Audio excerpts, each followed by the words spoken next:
I called the Mate 20X the best phone of 2019, so I want to take another look here in 2020. What's going on? My name is Spencer, and this channel is all about looking at tech through a real-world lens. What that means today is looking at the Mate 20X over a year after it initially came out. So in this video, we're going to talk about what's good with the phone, what's bad with the phone, and what was bad about a year ago that has since been fixed. And as always, I want to be transparent with you guys, so I bought this phone with my own money, and I've been using it every day for the past year.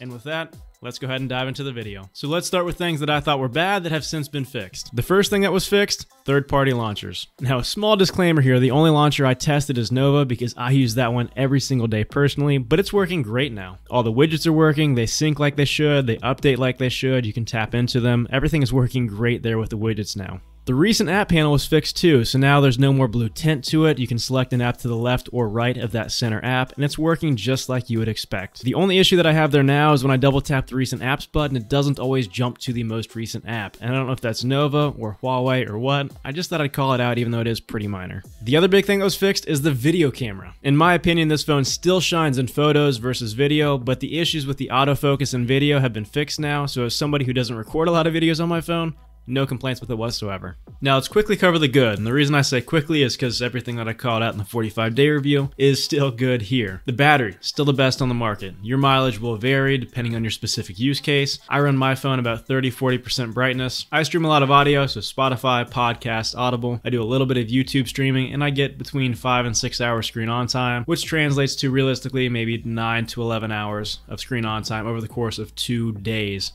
on the battery. With that said, I've got a buddy who's got a Mate 20X and he gets between 14 and 16 hours of screen on time after having the phone for about a year as well. So your mileage is going to vary. Just know this phone is great. It's a freaking battery tank, and you're going to get about 2 days of actual usage on the battery between charges. Performance is also still great. This phone is super smooth. It's not the quickest phone on the market, and that crown belongs to OnePlus. Now, a caveat is I always go into every phone in the developer options and turn the animation speed down to half. It makes the phone feel a lot snappier overall, and this one feels snappy, it feels smooth. It's not going to be like, breakneck quickness like a OnePlus is though.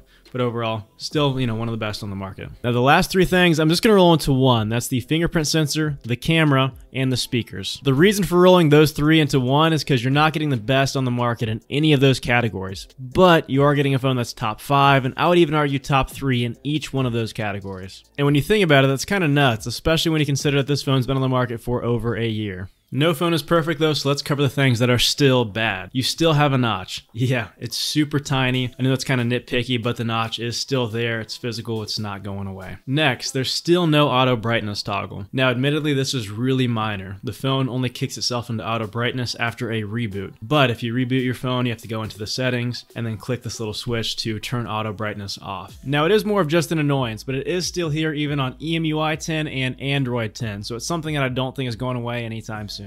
Now, something I planned on calling out here was an issue with picture-in-picture mode in YouTube. That little floating box window would just go invisible. And the reason it wasn't in the bad is because I don't know if it's a bug or a feature, like they're trying to get the YouTube window out of your way while you exit the app and do something else and let that audio keep playing in the background. I'm not saying that happened anymore on EMUI 10 and Android 10, but I've only had those updates for 3 or 4 weeks now, so it's not enough time to say, yeah, it's gone, it was definitely a bug, but I just wanted to say something so you're aware of it. Other things of note, these are neither good nor bad, just stuff that I thought might be relevant. The price on the phone has come way down. From that $900,000 price tag, it's now down to around $650 brand new on either Amazon or eBay. Just make sure you buy the EVR-L29 model. That's the one that's unlocked here for the States. Now lastly, theming is still kind of meh. It is powerful, but it's kind of a pain in the butt to do. If you're new to a Huawei phone, there's going to be a learning curve for sure. You've had Huawei phones in the past. You won't have any issue with it. It's just not the most intuitive process. I really prefer Xiaomi's theming a lot more than Huawei, but you can still theme the phone if you want to. Conclusion time. I called the Mate 20X the best phone on the market in 2019, and I think that's still true here in 2020. You're getting the best battery on the market. You're getting the biggest, best looking screen on the market because it's still a Samsung AMOLED display. And then everything else, like the camera, speakers, performance, fingerprint sensor, etc., they're all easily in the top 5 for me. So especially when you consider how much the price has come down since a year ago, this is an easy recommend. And if you like phones that are like a phone-tablet hybrid, there's not really any other options on the market. Here's an example. This is the Note 10 Lite. It's got a 6.7-inch display. But here's the Mate 20X with its 7.2-inch display. That might sound like they're pretty close, but when you consider the aspect ratios, the Mate just swallows it whole. Now maybe that's a bad thing for you, but it's not a bad thing for me, because the Mate being so much wider just means it's a lot more usable. There's a lot more things you can do. It really feels like a phone-tablet hybrid. Not to mention the fact that its camera, speakers, and especially the battery put the Note to shame at a similar price point. So if you're even considering the Mate 20X, go buy it. I'll have links down in the description. Amazon links help me out, eBay links don't, but it's usually cheaper on eBay. Just make sure you're buying the EVR-L29 model. I'll post the seller that I bought it from because I did get this phone on eBay about a year ago. Thanks so much for watching till the end. That does it for this one. Let me know in the comments down below if there's a device or there's something else that you want to see me review or talk about in the future. I'll see you in the next one.